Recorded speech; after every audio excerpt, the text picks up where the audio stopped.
Bonjour tout le monde. Alors aujourd'hui, ma suggestion de lecture va toucher sur une belle série de volumes. Présentement, il y a seulement 2 tomes de publiés, mais éventuellement d'autres volumes vont s'ajouter à la collection. Donc, l'auteur de la série que je pense aujourd'hui est M. Michel Pastoureau. Pour ceux qui ne le connaissent pas, M. Pastoureau est professeur à la Sorbonne et à l'École des hautes études en France, évidemment à Paris. Il est titulaire de la chaire en histoire de la symbolique occidentale.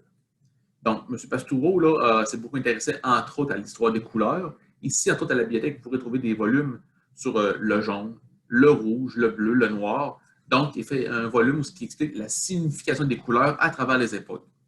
M. Pastoureau s'intéresse aussi beaucoup aux bestiaires. Les bestiaires, c'est quoi? C'est tous les animaux et leur signification. Parce qu'à l'époque, les gens donnaient beaucoup de significations aux animaux. Bon, un c'est un bon, un c'est un méchant. Donc, chaque animal avait sa signification. Et parmi ces animaux-là, il y a vraiment un bloc d'une vingtaine d'animaux qui se démarquent des autres, surtout en Europe. Donc, permettez-moi de citer M. Pastoureau. Il dit, dans l'imaginaire européen, quelques animaux jouent un rôle plus important que les autres, formant une sorte de bestiaire central. Il y a d'abord un noyau primitif composé de 8 animaux, à la fois sauvages et indigènes. L'ours, le loup, le sanglier, le cerf, le renard, le corbeau, l'aigle et le cygne. Par la suite, sont venus les rejoindre quelques animaux domestiques, comme évidemment le taureau, le cheval, le chien, le coq et l'âne. Et finalement, on va rajouter en Europe 3 animaux plus exotiques pour les Européens, c'est-à-dire le lion, l'éléphant et le singe. Donc, cette vingtaine d'espèces-là constitue vraiment un rôle de premier plan dans l'histoire culturelle européenne, et la série que je vous présente va vraiment se porter sur ces animaux-là. Donc, vous voyez qu'en ce moment, je vais vous les montrer vite rapidement. Donc, il y a 2 tomes de ce jour. Le premier tome, c'est le loup. Et le deuxième tome, depuis ce jour, c'est le taureau. Donc, pour revenir sur le premier tome, qui est le loup, et je vous le dis, ce sont des très beaux volumes. Je pourrais vous montrer par chacune de mes 2 ouvrages quelques images. Vous allez voir, sont très bien illustrés. C'est écrit dans un langage populaire, même si M. Pastoureau est un universitaire. Ça se lit très bien. Et je vous le dis, là, on embarque dans les volumes, même si pour vous, la symbolique des animaux, ça peut être assez du latin, là, on embarque dans l'histoire et c'est très intéressant. Donc, premier livre sur le loup, évidemment, on commence avec l'Antiquité, avec Rémus et Romulus. Donc, pour ceux qui connaissent la légende, on dit que Rémus et Romulus, les fondateurs de la ville de Rome, auraient été élevés par une louve. Donc, on revient d'abord sur le sujet. Par la suite, on parle des loups qui ont été aussi figurés dans d'autres mythologies nordiques, entre autres.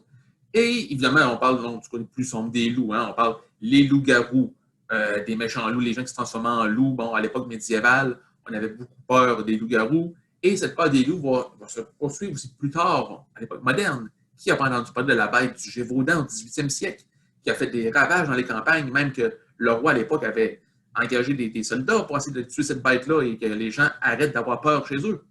Et on continue jusqu'à aujourd'hui. Bon, le loup dans les contes, évidemment, la petite chaperon rouge, tout le monde connaît l'histoire. Et jusqu'à aujourd'hui, où aujourd'hui, finalement, le loup, on le voit maintenant dans les dessins animés pour enfants. Et on le voit même en toutou. Donc, le côté épouvantable du loup a comme disparu au fil des années. Donc, c'est toute l'histoire du loup qui vous est racontée dans ce premier livre de M. Michel Pastoureau. Et je vais vous montrer évidemment quelques images. Vous voyez ici une image de loup tirée d'un manuscrit médiéval. Une deuxième image que je vais vous montrer juste ici. Bon, vous voyez qu'à l'époque, au Moyen-Âge, beaucoup de familles ont utilisé le loup dans leurs armoiries, évidemment. Et puis, comme je vous disais tantôt, on revient aussi sur le conte pour enfants, évidemment, le petit chaperon rouge avec le loup. Donc, le loup, premier livre de la série, et le deuxième livre qui vient juste de sortir porte sur le taureau. Le taureau, encore une fois, le taureau, on parle plus large, on va couvrir à la fois dans le taureau le bœuf, le veau et l'âne, excusez-moi, la vache, je voulais dire. Et donc, encore là, le taureau a une histoire qui commence très loin. Hein? Le taureau est représenté dans les grottes à l'époque du Néandertal par les chasseurs. Et c'est une histoire qui est très, très large. Le taureau va aussi combattu un peu par l'Église. Pourquoi? Parce qu'il était adoré par d'autres religions, en autres Mitra. Les adorateurs de Mitra, eux, allaient égorger le taureau pour pouvoir l'offrir en offrande à leur dieu Mitra. Donc, la religion catholique s'est mis un peu à combattre le taureau et ont adopté plutôt le bœuf. Le bœuf qui ne se souvient pas que quand que Jésus est né, qui réchauffait l'enfant dans la crèche? C'est le bœuf. Et puis le bœuf, ben, c'est un animal domestique, contrairement au taureau. Il peut nous aider à faire travaux dans les champs. Donc, on s'est tourné vers le bœuf. Le bœuf, c'était le bon animal. Le taureau, c'était plus le méchant, si je peux dire, dans les deux, dans l'espèce. Et donc, on voit à travers, là, aujourd'hui, que, encore là, comme tantôt avec le loup, toute l'évolution du taureau. Et on finit, évidemment, on ne peut pas parler du taureau sans parler de la tauromachie, de la corrida, qui a commencé. Donc, on finit vraiment avec l'aspect là pour le taureau. Donc, encore là, je vais vous montrer quelques images de ce très beau volume, encore une fois, écrit par M. Michel Pastoureau. Donc, comme je vous disais, vous voyez, les premières images du taureau remontent déjà très, très loin à l'époque. Dans les grottes, on en voit des représentations.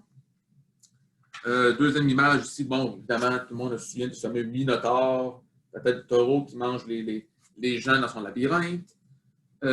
Et comme je vous disais, il ne faut pas parler du taureau sans parler de la corrida. Donc, encore un autre très beau volume. La série ne comprendra, je ne sais pas si M. Pastoureau va couvrir la vingtaine d'animaux que je vous ai mentionnés en départ, mais veut pas, peu importe le nombre qui sera couvert, c'est incontournable que pour mon côté, ça va être une lecture assurée de mon côté pour chaque nouveau volume exemplaire de la série.